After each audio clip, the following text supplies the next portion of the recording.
Let me start this meeting by introducing our speakers, who are all among our blog writers, and we look forward to a very interesting discussion. Before introducing the speakers, let me say a couple of practical things. So each speaker will have 5 to 7 minutes to make their point, to raise their argument. We will take all 4 presentations in one after the other. And then you should be writing your questions in the chat to me, to Triandafyilidou. So I will be then reading the questions, probably taking a couple of questions at a time and saying, if I can see your name, and if I know you say such and such person is asking Audrey or is asking Letizia this and that. And then our speakers will give short answers and we'll go ahead this way.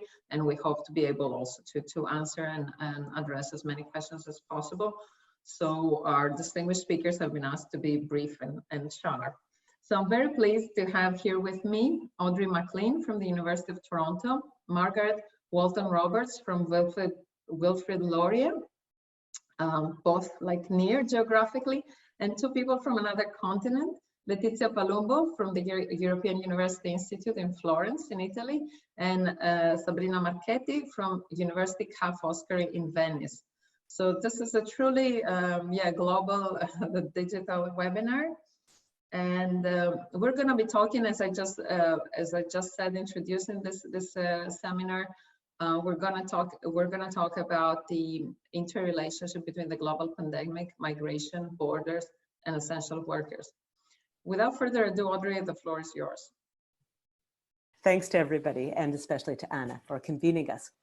The claim I want to make today is that pandemic border control has jostled the conventional hierarchy of national immigration regimes.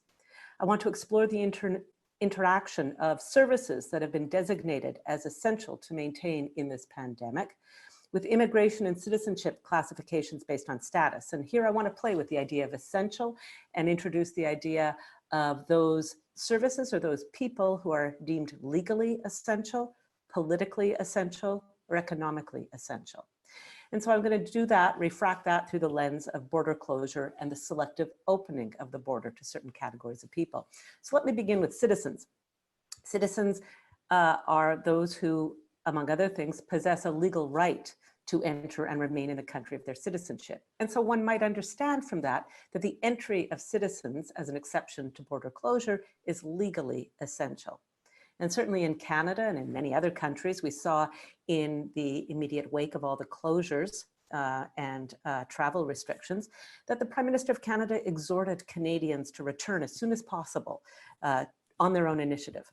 And it sounded in part like a patriotic appeal of Canadians to return to Canada, to be together with their fellow country people at this time of great global crisis. But it's also important to know that calling back one's citizens might also reflect a desire to avoid the economic and logistical burden of evacuating citizens who might seek repatriation if stranded abroad.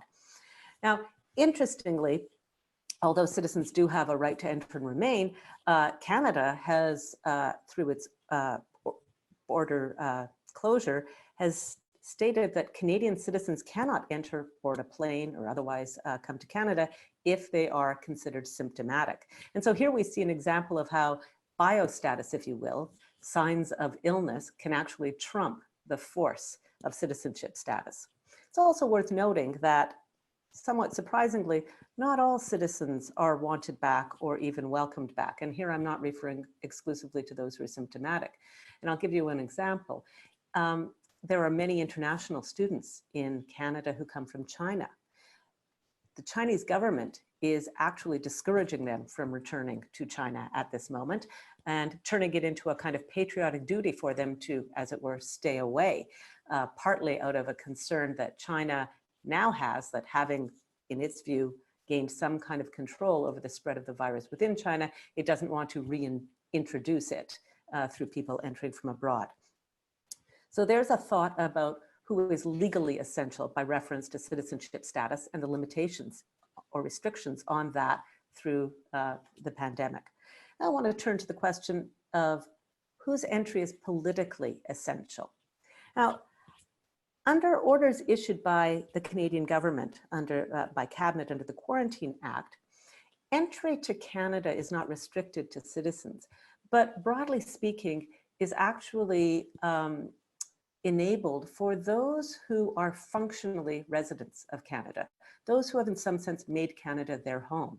Now, interestingly, that category is different and potentially broader than the hierarchy under our usual immigration scheme of permanent residents, temporary residents, international students, visitors, temporary foreign workers, and so on. Some of those people, for example, permanent residents, may have a visa but have not yet entered Canada. Some who are international students have long resided in Canada and may be temporarily abroad. So what's interesting is that the current calibration of who is permitted to enter despite the general border closure is indexed to functional residents in Canada, less than formal legal status. And I think that's perhaps understandable in part because of the high number of both non-citizens residing in Canada, but also because of Canada's long history as a country of immigration. And even though non-citizens can't vote, over 20% of Canadians are born abroad.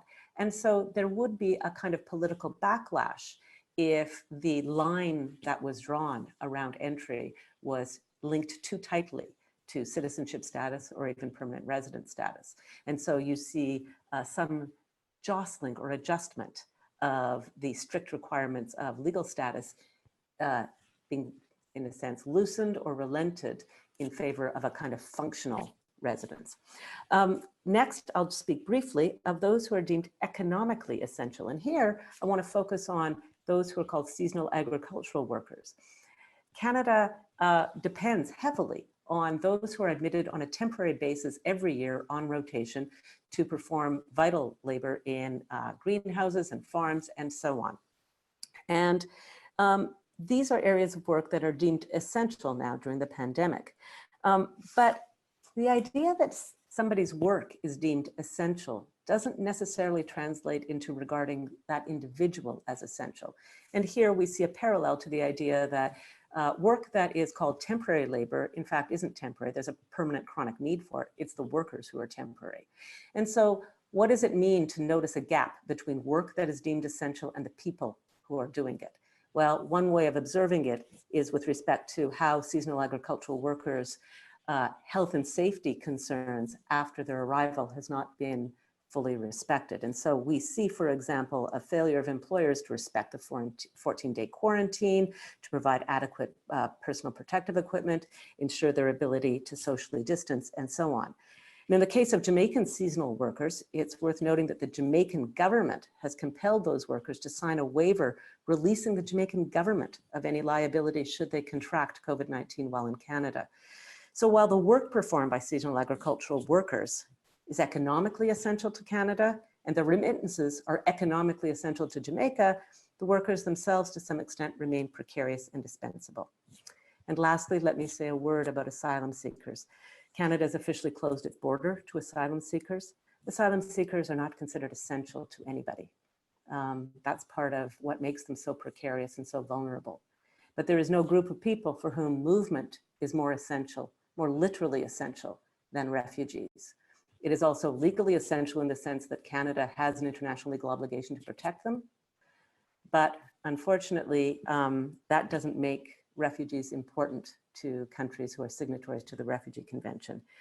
And so in conclusion, I would just note that there is one group of people for whom mobility is most essential and who are most immobilized by the powers exercised in the name of pandemic border control, and that's refugees. Thank you very much. Thank you very much, Audrey. It's unfortunate we cannot clap in Zoom because I really like and truly, yeah, who is essential and who is important. But let me give the floor to Margaret, who will shed some light on this dilemma. Great. Okay. Well, thank you so much, Anna, for organising this and your team at Ryerson. I suppose I can sum up the kind of argument that I want to make is how that COVID-19, the pandemic, has exposed the degree to which international migration supplies essential workers in health and related care fields. And it also offers a profound contradiction that realization it offers a profound contradiction to the arguments of xenophobia and border control that have kind of preceded and accompanied the pandemic. So as I kind of explored in the blog that I did, care service demands in many high and middle income nations have been serviced by the use of migrant workers. In 2016, about 47% of migrants were women. Personal and domestic workers are about 10% of that total. Many come from the Philippines, China, and India. In terms of health professionals, the number of foreign trained nurses in OECD nations is about 7% of all nurses, and that's an increase from about 6.6% a few years back. In Canada, about 8.5% of all regulated nurses are IENs. And also we have about 11,000 international students who are enrolled in healthcare programs in Canada's universities and colleges, and that's about 4% of healthcare students currently. At the international level, you can also see that migrant care workers are particularly relevant in long-term care facilities, and these have often been the epicenters of COVID-19 breakouts. So in the United States, about 1 in 4 care workers in long-term care facilities are migrants. And in the UK, that number has doubled over the last few years from 7 to 18%. In Canada, there's been research on long-term care workers, and indicates that in some cases up to 50% of those working in these facilities might be migrants. So interestingly, in terms of the borders being selectively opened and closed, both in the US and Canada, healthcare workers are considered, they can be considered having an exemption from some of the border closures. But it's worth noting that, in fact, some sending countries have actually closed the borders to departing healthcare workers. So in the Philippines, since April 2nd, the deployment of healthcare workers has been postponed. And that includes workers who were ready to leave under bilateral labour agreements, for example, workers to Germany. As we know, border closures have not been supported by the World Health Organization. They have suggested that the restricting the movement of people and goods during public health emergencies is ineffective, although they allow for some exemptions. As has been mentioned by others, some essential workers are still moving, healthcare workers, agricultural workers, also international students. And also the reality of a pandemic has made the public much more aware, as I mentioned at the beginning, of this dependence on migrant workers. And so interesting work in the UK has suggested that the public has considered the National Health Service needs to waive some of their visa fees for workers. They've automatically extended those visas, and they've also had some responses to reducing additional fees that frontline healthcare worker migrants have to pay. What I would say is that the issue of borders is an interesting point in terms of thinking about the symbolic borders of status. And in Canada, we've seen inland processing of those already present. So temporary workers who are here on different visas are being permitted, can apply for express entry and are being invited to apply. And we're also seeing that this is relevant as well, as I mentioned, for some of those international students. So the reality of the global provisioning of health and care workers must be aligned, in my opinion, I'll close on this, with a renewed commitment to global health investments. I think the reality of a global provisioning of health workers has indicated the significance of global health, and also the ongoing development of mutually beneficial kind of labour migration agreements and fair access to professions for this important class of health worker. And that is what I hope might be a legacy of this eventually. Thank you, Margaret. I'm sorry for the delay. I was writing down. I think you have 2 or 3 key messages for our policymakers, hoping some are listening. So you said renewed commitment to global health investment, mutually beneficial labor agreements, and you said third point? Was the concentration on the fair access to professions. And so that's also another element of this that I didn't get to talk about, but it's been interesting to see some states make make some adaptations to jurisdictional regulations regarding the recognition of professions. And so in the USA, there have been temporary suspensions of certain geographical limitations on the recognition of certain credentials. And so that's been quite interesting to see how states are willing to move on that front when they need to draw in what they consider to be surplus skilled workers in the health area. Yeah. Thank you. Very interesting for, so to speak, the day after. Let me give the floor to Letizia to speak about another vulnerable and essential migrant workers category. Good afternoon, everyone. Thank you, Anna. Thank you for inviting me to this very interesting and important webinar. So as you said, in this short presentation, I will focus on the agricultural workers and pay in particular on the impact of the current coronavirus crisis on this sector, pay specific attention to the Italian context. What I want to highlight here is that the current crisis is in fact, unveiling and at the same time exacerbating the structural limits and inequalities that characterize such sector like the agricultural sector in many European countries, including Italy. Indeed, as we know, since the outbreak of the COVID-19 crisis, a rising demand for essential goods such as essential food has meant that agricultural workers and in particular migrant workers have become suddenly recognized as fundamental to feed EU countries. However, it must be said that it's since the 90s, so over the last 30 years, that migrant farm workers have become fundamental for the agri-food system in many European countries, in the south and in the north of Europe, and in particular in Italy. So it's over the last 30 years that they have become a structural component of this sector.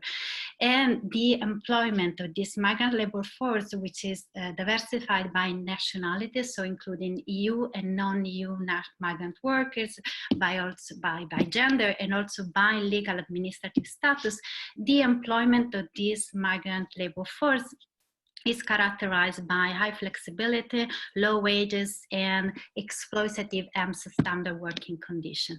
It's really because of this unacceptable labor condition that characterize this sector that in many European countries, nationals are generally reluctant to take up employment in this sector, which is considered poor and a dirty sector.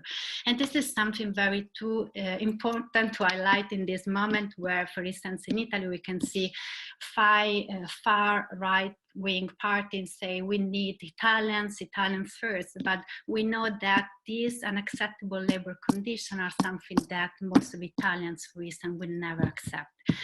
And in a recent study by the UI and Open Society European Policy Institute that I co-authored with other researchers, including Anna, we have underlined that the demand for this cheap, exploitable, just-in-time migrant labor force in the agricultural sector in many European countries, again in the north and in the south of Italy, is driven by an interplay of factors, including, for instance, value chain dynamics, and in particular the imbalance of power in long supply chains.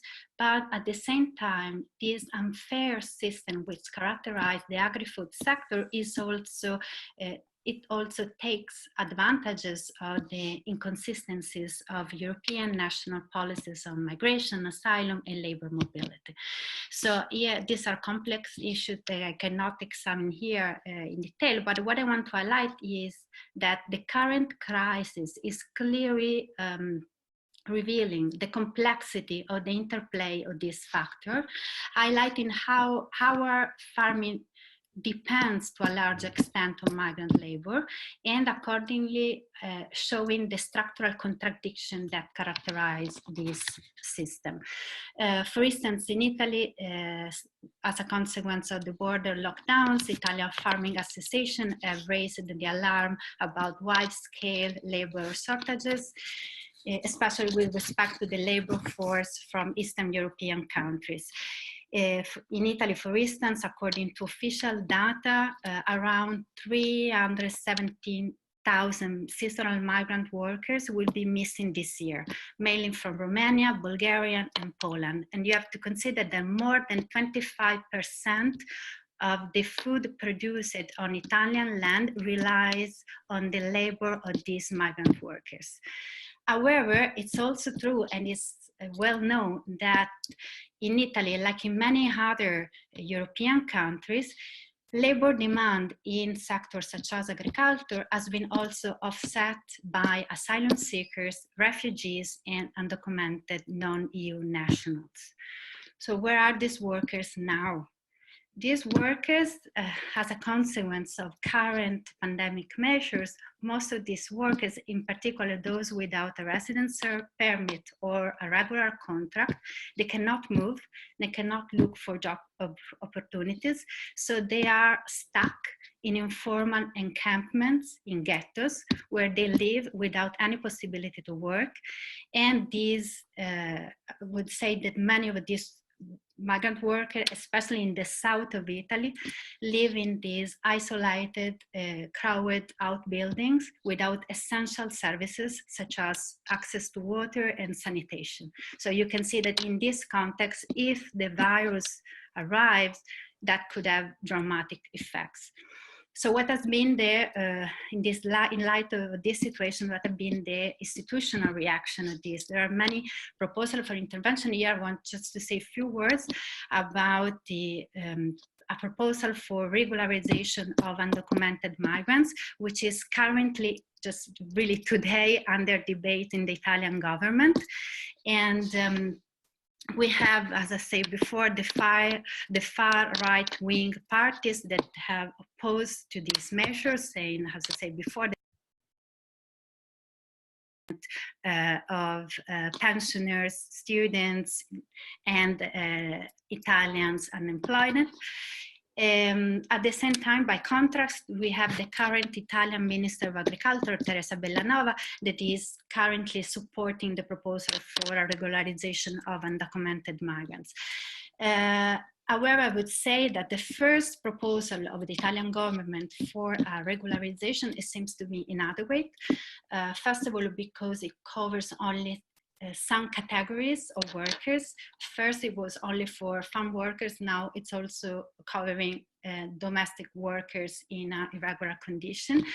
And then it's also because it provides for temporary residence permits, so without really providing migrants with an opportunity of long-term social inclusion in Italy.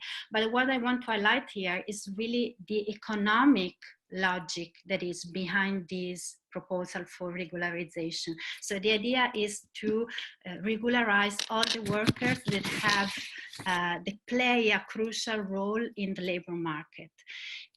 So there is not really attention to the fact that regularization of undocumented migrants is necessary, first of all, in this moment, to facilitate their access to health and social services. But the logic is we have to regularize them because we need them for our economy. And just to finish and to conclude, I want to say that I do think that regularization is important, but I do not agree with those that consider regularization as a sort of solution for fighting exploitation or abusive practices in sectors such as agriculture. I do think that without addressing the structural contradiction that I try to underline this short presentation that characterize systems such as the agri-food, this system will continue to be broken and unfair and will continue to rely on the exploitation of vulnerable workers such as migrant workers. Thank you. Thank you very much, Letizia. I think you also point to an important element, which is that we, in the day after the global pandemic, we need not just changes in immigration policy, but changes in other policies. And like Margaret was saying, in the wider health policy and here in the wider agricultural policy. And let me now just give the floor to Sabrina to look at the domestic workers and care workers in the home, which are another transnational, should I say, victim of the global pandemic? Yeah, thank you, Anna, and hello, everyone. Yes, the case of migrant domestic and care workers, caregivers, is a very interesting one in this situation. As you may know, we are speaking of about 11 million people in the world who are domestic workers and care workers and a migrant as well. These are workers which are considered in general essential, if you want to say. We think about the importance they have in the everyday reproduction of a healthy society in general. They seem to be even more crucial to the reproduction in a case of a society which is ill or at risk of illness, right?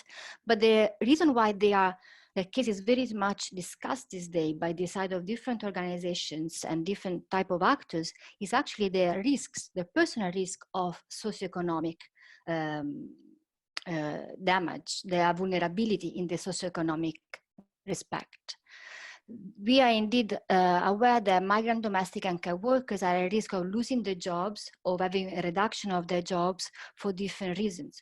The basic reason is the fact that they might be sick or be of a fear of getting sick, or the household for which they work might be scared of contagion and therefore dismiss them or suspend their contract, put them in standby, waiting for the epidemic to disappear. Or I know also of other people who are instead locked in the employer's household because the employers do not want them to go out and be infected and come back.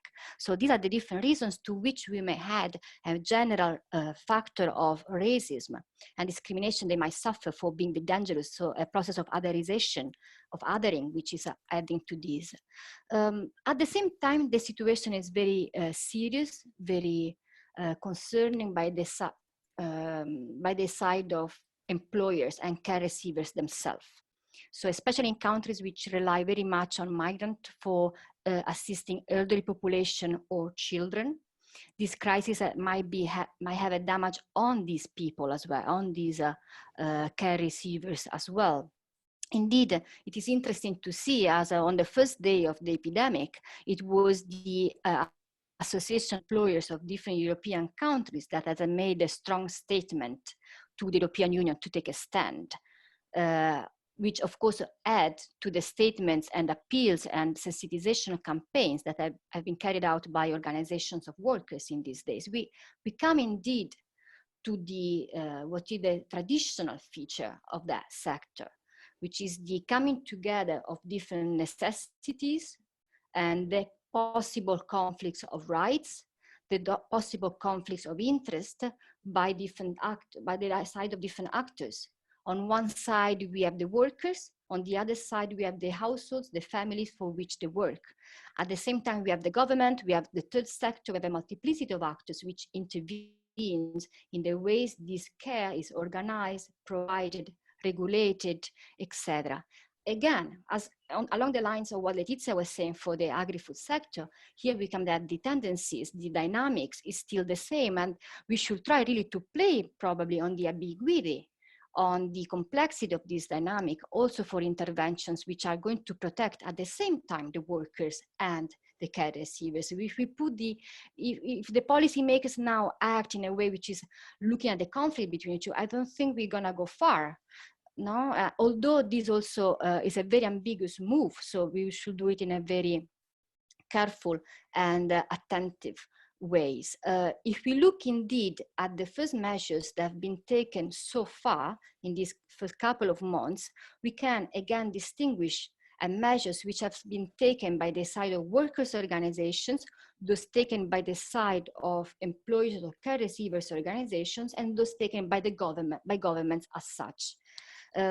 If you look at what workers have asked, I just list the 4 claims made by the International Domestic Workers Federations that acts at the international, transnational level.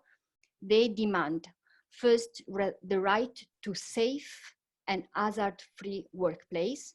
Second, the right to be paid sick leave and the access to healthcare.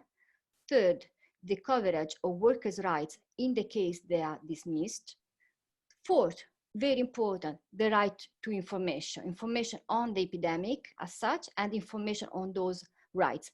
To these four, I would add myself the rights to citizenship and rights for migrants to freedom of movement and residency where they want. These demands have a different meaning, have a different relevance depending on the country. We have countries that, where, for example, to speak about the right to paid sick leave is a very novel feature for that sector, because these workers do not have the right to paid sick leave differently from all other workers. So we come again to the importance of the ILO Convention YA9, in saying these workers are as all other workers, and we see that why that's relevant in a moment of a crisis.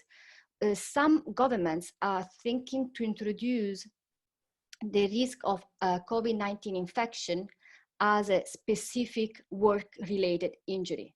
If people can show, if caregivers can show that they have been infected at their workplace, that will be a reason for a special protection, special measures for work-related injuries and diseases. The other type of measures that the governments have taken so far are monetary compensations for people who have lost their jobs during the lockdown, or for the families of domestic workers who have lost their jobs, like that. In Argentina, that was the case.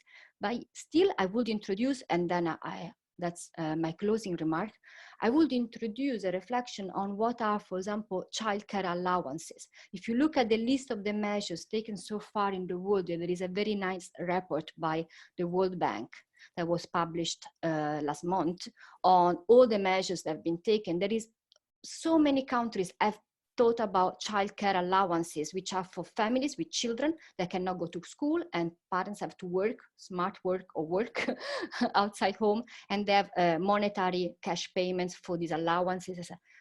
Is this measure in favor of workers or in favor of the households employing them? You see the ambiguity I'm mentioning, yeah? So it is in this space between families and workers that once again we need to look at for providing more rights to these categories of migrants. Yeah, I think. Thank you, Sabrina. I'm not sure of my answer.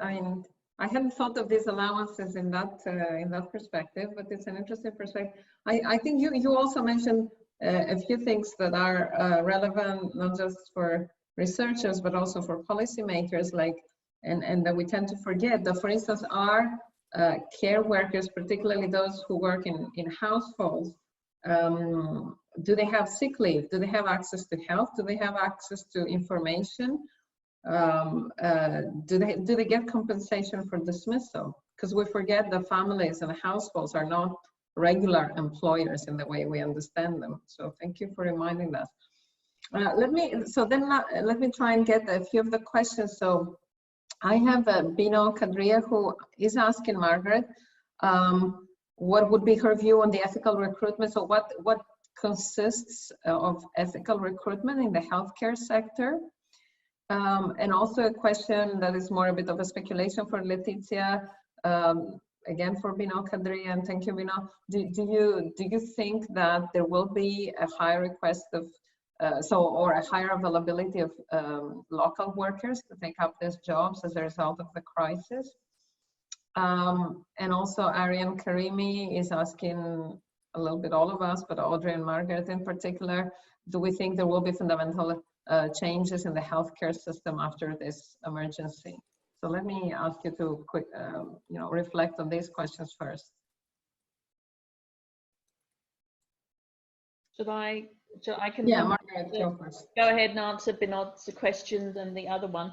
The issue about ethical recruitment, I think I got that. So certainly the World Health Organization's code on the recruitment of international healthcare workers gives certain kinds of guidelines in terms of not recruiting individuals from regions that are already in distress in terms of the ratio of workers to the public.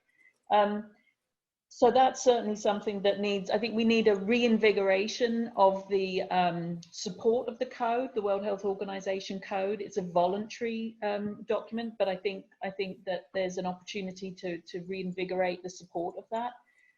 In terms of mutually, what does ethical recruitment mean? I mean, this is a very good question, and I'm working with colleagues, Danielle Bonger from Laval, Brenda Yo from Singapore, and others, looking at different nurse migration pathways to understand exactly this question.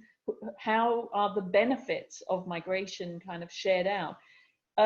Mutually beneficial can certainly include the guidelines from the World Health Organization, and also the idea of this notion of mutually beneficial, and some labor agreements, bilateral labor agreements, have taken that very seriously. Canada has examples of agreements with the Philippines, the government of the Philippines, at the level of provinces, Saskatchewan, Manitoba, Alberta, British Columbia.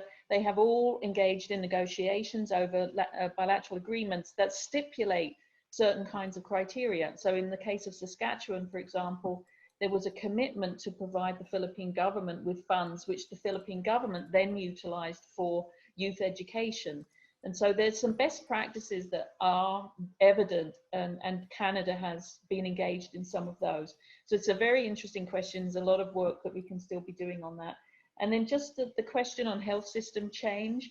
I mean, that's a really big one, but certainly what's becoming very evident in Canada, but I think I can't speak to other contexts, but certainly in Canada, in Ontario, is the way in which long-term care facilities, so these are not the more acute care facilities, but there's the retirement homes, there's the long-term care facilities, they aren't necessarily incorporated into the public health system. They're not necessarily, like from the outset, they weren't necessarily monitored in the same way as we thought about hospitals.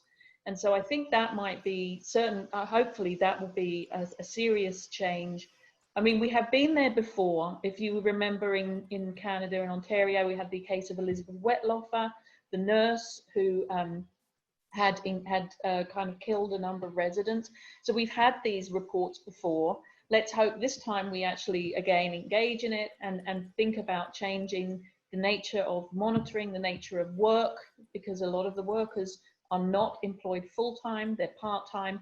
They often work in many facilities, and that's a problem because they become a vector for the disease, just as they did with SARS. And we didn't necessarily learn the lessons we needed to learn from SARS. Hopefully we'll learn the lessons again in COVID, and we'll see some kind of structural transformations in the valuing of this work that's done. Thanks. Thank you very much. Audrey, would you like to react as well? I'll just add 2 points to what Margaret said. One was to underscore the point about temporary labor, and it really builds on things that Letizia and Sabrina said about structural conditions.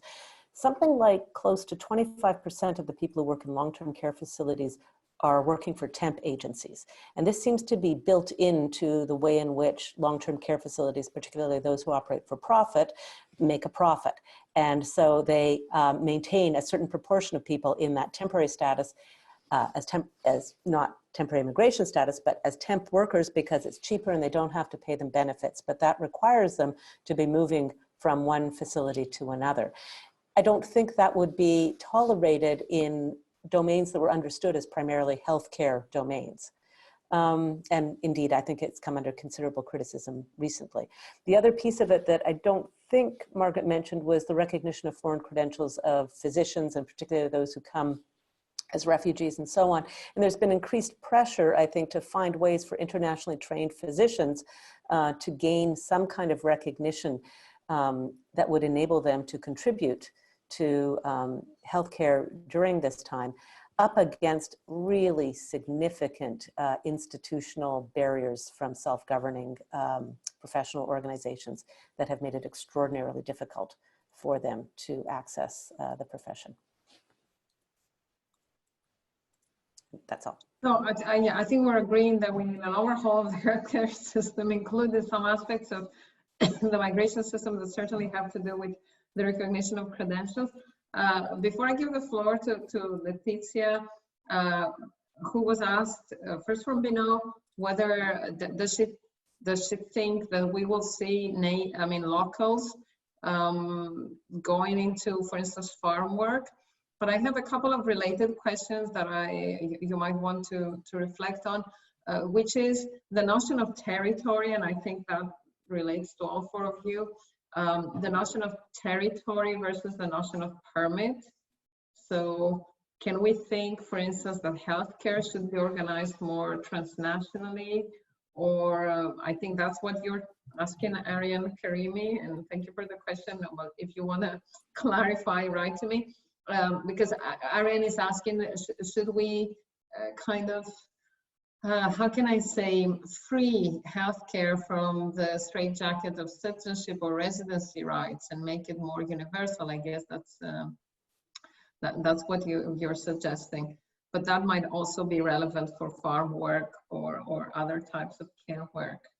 So Letizia, a reaction to these two questions? Thank you for these questions.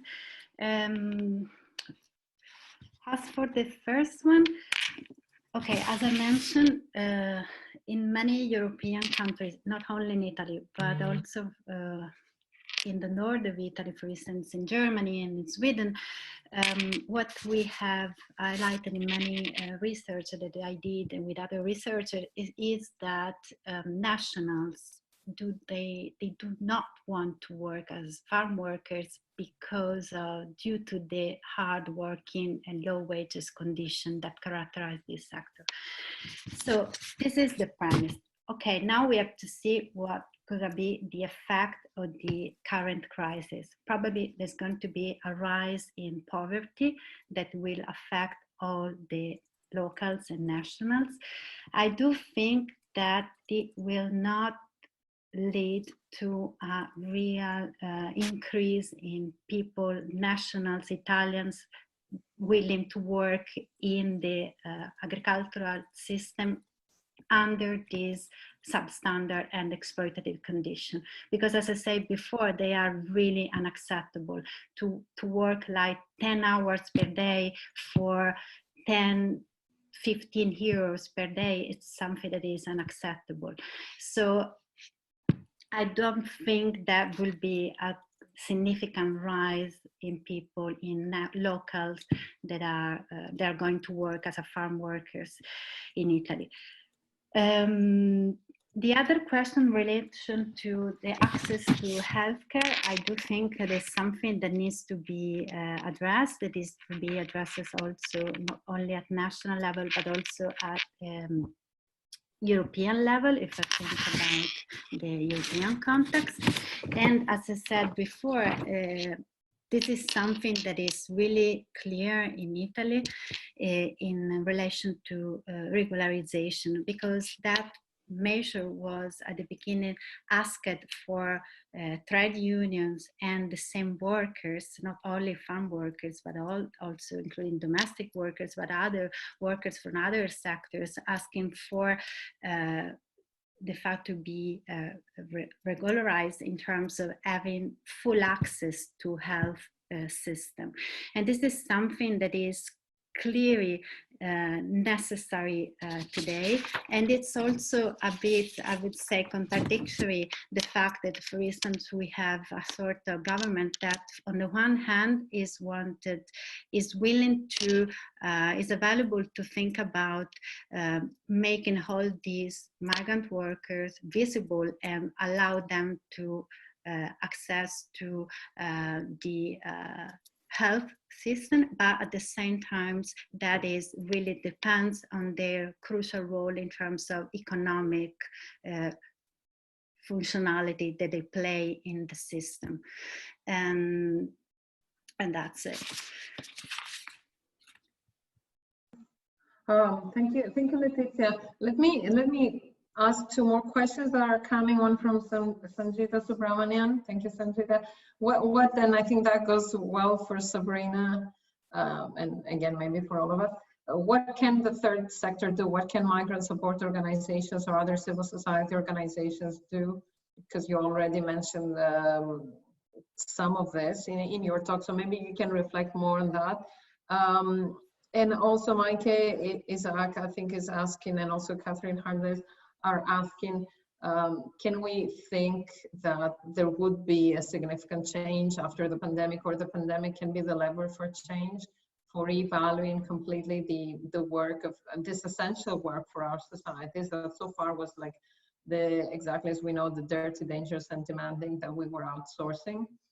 And if I am understanding correctly, Catherine, you're asking also the opposite question, which is, are we seeing that this will lead to less migration and more relying on the national labor force? Which is, of course, I mean, some sort of this sense of nationalism. But let me first ask Sabrina to reflect on what is the role of civil society.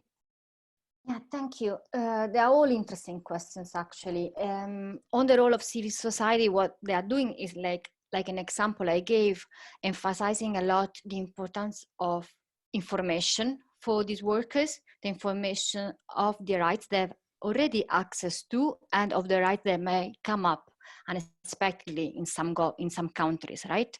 So, for example, many people do not know about the possible reforms that have been possibly taken in the next days by some of these governments, and it's important to inform them rapidly. The trade unions are actually very much at the forefront, because they are usually, also in Italy, for example, those that run the front desk offices to which migrants can apply to find support and information. But what is noticeable in these days is that also other types of organizations, even grassroots organizations, social centers, as you say in Italy, who are providing support to people who are generally impoverished or losing their jobs because of this crisis. They say that the majority of requests they get are from domestic and care workers. So I will say that the general third sector, generally speaking, concerned with workers and migrants, are in this moment working with domestic workers. So this is important. There is, of course, the question also from my point of view, of how much Italians, how much national workers will go into these working sectors in the future. The same question that we already had with the 2008 crisis. I'm skeptical that there will be big numbers, for the same reasons that Letizia has already listed. It might be that for this specific sector, they might find a good niche within the sector. So the better paid jobs for fewer hours, in a better location, in a better household, etc. So there might be a working niche for them within the larger care sector, for example, with children, right? Also, because one side effect, going back to the first question on the health system, and especially the position of nursing homes in the health system, one of the side effects of what is happening now is that in Italy, families, for example, are generally very reluctant to get the elderly in nursing homes. The worry is that those few families that already do it will change their mind and will start to keep them home and employ low-paid migrant workers, or anyway privately employed workers. So there might be an increasing demand for these workers in the future, also because of the crisis of the institutionalized forms of care provision. Actually, yeah, it's a very tricky situation, I think, in all of the countries. And you, as you rightly mentioned, I mean, those of us who work in the sector, we know this so-called migrant care in the home model versus the institutionalized model, and the institutionalized model was heralded as better. But what will this crisis, what are the messages that it is giving to families? Let me actually come up with another, I mean, we have several questions, but we don't have that much time. So let me just pick a question from David, who is asking, I think, that something that is very relevant.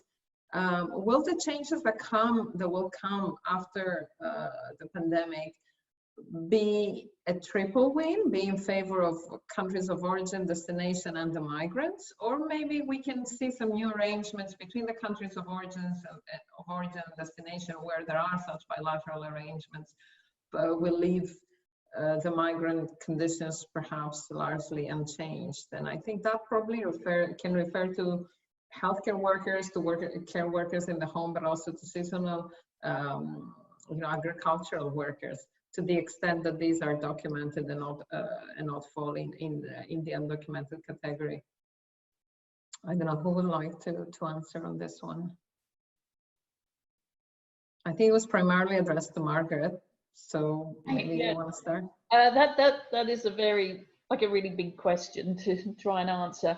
Certainly, the triple win ideal can be achieved through some of these fair migration initiatives, and so the OECD has been very keen on what's called these skill mobilities agreements, and so there's been some emphasis on. Again, there are examples in Germany, for example, where they're trying to take very seriously the idea of the triple win, the fair migration model.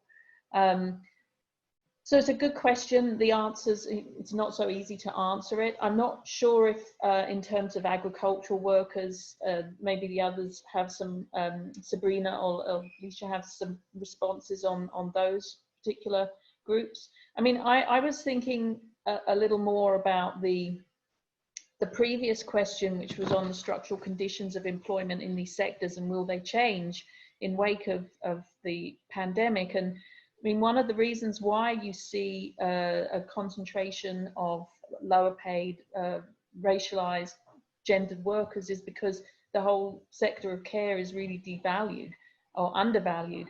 And so the conditions post-pandemic, will you see more domestic residents becoming encouraged to join areas like nursing and care? Well, that hasn't necessarily happened in the past, because I think people see what's happening and they understand the kinds of risks that people have to take in these jobs and how structurally kind of undervalued that work is and how vital and important it can be. So it's kind of a catch-22. If governments want to stop and slow down migration, then they have to make this kind of work worthwhile for other residents to do. And the reality is it's a difficult job, and there are certain structural devaluations that are going on. And this is why we find that the workers in those sectors kind of reflecting marginalized parts of the community. And you also have to consider about who is willing to provide care. Care is a very important thing. And not everybody is actually, has the correct kind of dispensation to do the sort of body work and the emotional work that's involved in it.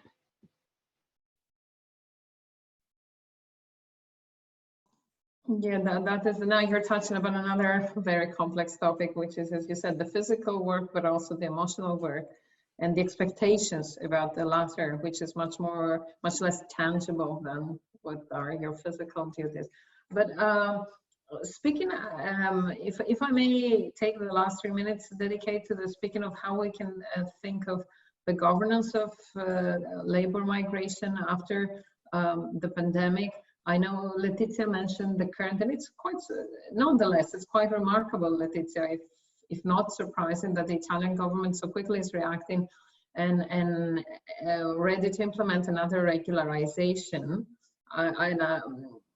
For those who don't know, I mean, regularization programs in the EU were common in the late 90s, early 2000s, but after that, for a good 15 years, they've been like a red, how can I say, dot. Nobody should do them and nobody does them. But I was thinking also, well, how we can think of the governance of labor migration in relation to the governance of the different sectors. So I think both Margaret and Letizia, but also Audrey and Sabrina pointed to the fact that migration in a way is just one part of the equation, and it comes into the structural inequalities of specific sectors of work. So what do we think could be necessary changes for the day after that have an important impact on migration but are not migration policy changes? So maybe I start with Letizia, and then I will ask Audrey, Sabrina, and Margaret. So what could be the changes, if you have like 1 minute to say, what do you think are the changes in agricultural policy that we need to create those conditions that if there were a new pandemic, we wouldn't be facing the same kind of, should I say, tragic dilemmas for farm workers? Okay, so $1 question. that's a very big question. Okay, if I think in general in the European context, okay, I do think that in addition to a radical change in migration policies, which I do think it's really important, and I also think that it's important at the European level, because in the last years, the European migration policies are really focused only on high-skilled workers rather than low-skilled workers, and in particular seasonal workers. So I really think that at the European level, there should be also a new attention on low-skilled and medium-skilled workers, in providing them a long-term inclusion in European countries, not just a short-term temporary permanency. In addition to that, I think that it's really necessary also in terms of European level to think about agricultural policies that support new sort of supply chain system, which really focus on the respect of labor rights and the recognition of the minimum wage and the improvement of wages for these workers, because this is another problem. When we consider this sector, the agricultural sector, as a poor sector, which we consider as a fundamental sector to feed European countries, what is one of the main sectors that has the level of wages is very poor and low. And that's not only, when I say that, it's just not considering only undeclared work, and also thinking about legal work where the level of wages is very, very low. Thank you, Letizia. Yeah, I think you're making very important points, Audrey. Two thoughts. One is about our assumptions about the free movement of goods and the free movement of human beings. So I'm going to give just a little anecdote about how the United States at one point attempted to block the export from the United States to Canada of personal protective equipment by a company called 3M. And the President of the United States announced that he wouldn't do it. Now, the Canadian government quite subtly but firmly pointed out that as he was seeking to stop that movement, there were hundreds of nurses in Windsor, Ontario, who every day crossed the border into Detroit to provide vital healthcare services to a city that has been particularly hard hit. And eventually, in fact, the president relented and that shipment went through. But in that moment and in that kind of exchange was a kind of breaking down of the very firm and yet utterly contrived distinction we make between the movement of goods and the movement of labor in something, you know, where it was brought to the fore how vital both of them are. And I thought that was an interesting moment and something to be learned from that could potentially carry over. The second example I want to give is I am unfortunately less optimistic about the revalorization of care work and agricultural labor, though I'm happy to be proven wrong about it. But one thing I would say is that in this moment, when we see those who do this kind of essential and yet undervalued work being recognized and even regarded as heroes, there is a moment in which we can think about compensation in the form of migration status as a response and a kind of mitigation of the structural conditions that people who are migrants are deliberately forced to endure because they are migrants in order to provide essentially cheap services to citizens. And that if that idea of we owe people who do this work something, and we're not just doing them a favor by letting them come, but they are providing something essential to us, we owe them, and we should compensate them both materially in the ways that we've all talked about, but also in their immigration status for what they have endured precisely because of their precarity that we have imposed on them. That too is a lesson that I would love to see carried forward beyond the pandemic. Okay, yeah, that is a good point, especially for Canada. I think there is I mean, it's different in other countries, but in Canada, that is certainly very important, and it is a part of the system. Sabrina? Yes, you know, for the domestic workers' rights, it's easy to recognize domestic work as any other work. So people have said it for ages by now. If you construct this sector as a different sector from others with less rights, now we see the result. So domestic workers' rights were in many countries regulated in the moment in which domestic work was a job for a temporary short time, usually done by women who were wife of husbands who already worked, so the housewife who did a few extra hours of housework somewhere else. Now we have a totally different scenario. Domestic workers are mainly single mothers with many children, migrants, but in general working class racialized women. So put these women in such a vulnerable condition means to put millions of families behind each of these 11 million migrant domestic workers. There is a family who's often, that's the only income they're relying on. And so that would be 3 words: paid sick leave for domestic workers in general, including migrants, and all the other rights that are labor rights, but become also social insurance for many of these people and families. Yeah, a good slogan, pay sick leave, 3 words. Margaret. I just wanted to follow up on Audrey made a comment about the idea of allowing for status change for some of these frontline workers. There has been research in the UK, public opinion surveys have shown that the public is generally supportive of allowing frontline healthcare workers to remain in the UK. So there's certainly a public response to witnessing this work. I mean, I would also argue that what people need to do, if they're so supportive of frontline workers, is recognize that they have a role to play in terms of their taxation, and that they should resist the sort of small government tax cut arguments, because health and education are often the front line, and austerity becomes concentrated to those sectors. The front line of austerity are often highly gendered, highly feminized, and highly racialized. So I think we need people to start adding up what's happening in terms of these structural dimensions, in terms of what kinds of service provisions are available to them and who does that work. I'm also quite keen to promote the idea of there being multiple pathways into practice for workers. And so we had already mentioned the idea of foreign credential recognitions.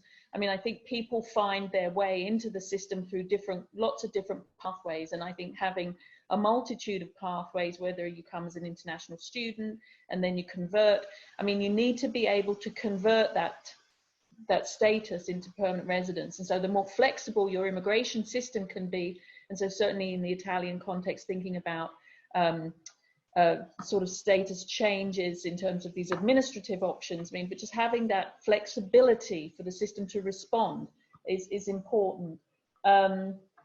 I'd already mentioned beneficial agreements, and then also again the idea of recognizing the significance of global health, and that we are all responsible. So many of the OECD nations have benefited from all these migrant healthcare workers, caregivers, and so on.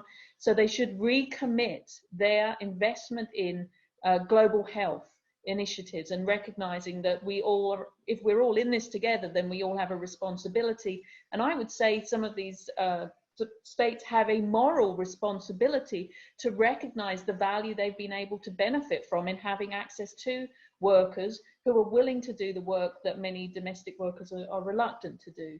So I would hope that we would have a moral kind of sense of conscience about this, whether it really will lead to the kinds of structural changes we need to see, like valuing socially reproductive work as well. I mean, that might be a big ask, but we can live in hope. Thank you, Margaret. Yeah, that's a wonderful way to close this webinar, that we can live in hope. And I do think, I mean, also what you said, that there is something good out of such a terrible crisis, which is both a renewed, I think, vote of confidence for public health systems, because at the end of the day, we've seen these have been in the front line in dealing with the pandemic, and of course in global health, that we're all in this together. Thank you all for staying with us even this extra 10 minutes. And let me remind you, we have another webinar next week, same time. For those who are interested, and you can find more details in our website. I won't keep you long. Thank you very much to all and to our speakers in particular. Bye.